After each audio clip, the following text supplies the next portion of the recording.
রংপুরের সাথে বরাবর বৈষম্য করা হয়েছে। সরকারি যে বরাদ্দগুলো আছে সেই বরাদ্দগুলো রংপুর সিটি কর্পোরেশনে একবারই দেওয়া হয়নি, অন্যান্য সিটি কর্পোরেশনের তুলনায় খুবই অপ্রতুল ছিল। রংপুরকে একটি পরিচ্ছন্ন,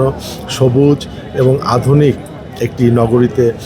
রূপান্তরিত করার আমাদের ইচ্ছা আছে। রংপুর নগরীর দীর্ঘদিনের যে বঞ্চনা বা বৈষম্যের যে শিকার হয়েছে, তো আমার কাছে এটি একটি বড় একটি চ্যালেঞ্জ মনে হয় যে রংপুরের এই সিটি কর্পোরেশনের আওতাধীন যে 33টি ওয়ার্ড আছে, এই 33টি ওয়ার্ডের আমাদের যারা নগরবাসী আছেন তাদের কল্যাণে যে কাজগুলো করা দরকার, সেই কাজগুলো যত দ্রুত সময়ের মধ্যে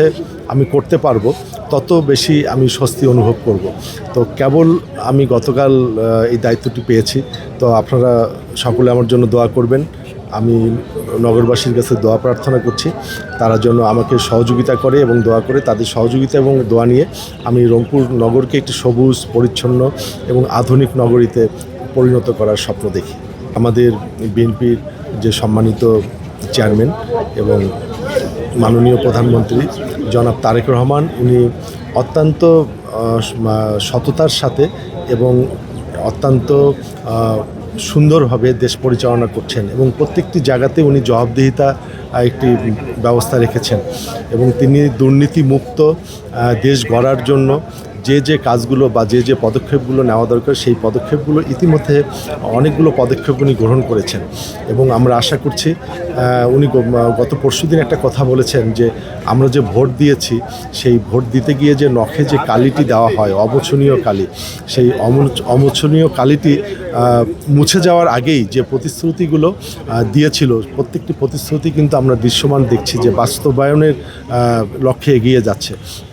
এবং অনেকগুলো প্রতিশ্রুতি ইতিমধ্যে কিন্তু বাস্তবায়নও করেছেন। তা আমরা সব দিক থেকে আমরা যদি দেখি যে আমাদের মাননীয় প্রধানমন্ত্রী উনি নির্বাচনে আসার আগে যে কমিটমেন্টগুলো করেছিলেন, প্রত্যেকটি কমিটমেন্ট উনি রক্ষার জন্য বা প্রত্যেকটি কমিটমেন্টের জন্য উনি বদ্ধপরিকর এবং আমাদেরকেও ওইভাবেই উনি দিক নির্দেশনা দিয়েছেন যে জনগণের যে প্রতিশ্রুতিগুলো আছে এই প্রতিশ্রুতিগুলো যে কোনোভাবে বাস্তবায়ন করতে হবে এবং জনগণের অস্বস্তির কারণ হয় এরকম কোনো কর্মকাণ্ড যেন আমরা না করি এবং সেই কর্মকাণ্ডগুলো দলীয় নেতাকর্মী থেকে শুরু করে সকলকে সেই কর্মকাণ্ডগুলো পরিহার করার জন্য উনি বিশেষভাবে বলেছেন। আমি একজন নাগরিক হিসাবে যেটা দেখেছি যে রংপুরের সাথে বরাবর বৈষম্য করা হয়েছে, এটি সর্বপ্রথম আর কি। সরকারি যে বরাদ্দগুলো আছে সেই বরাদ্দগুলো রংপুর সিটি কর্পোরেশনে একবারই দেওয়া হয়নি, অন্যান্য সিটি কর্পোরেশনের তুলনায় খুবই অপ্রতুল ছিল এবং আমি গতকাল দায়িত্ব পাওয়ার পরেও এখনও যেহেতু আমি অফিসিয়ালি এখনও বসিনি, তো যতটুকু আমার কানে কথা এসেছে এ পর্যন্ত তাতে করে আমাদের যে উন্নয়ন পরিকল্পনাগুলো করতে গিয়ে যে বাজেটের প্রয়োজন হবে সেই বাজেটগুলো এখনও অনেক অপ্রতুল আছে। তো আমরা অফিসে বসলে যে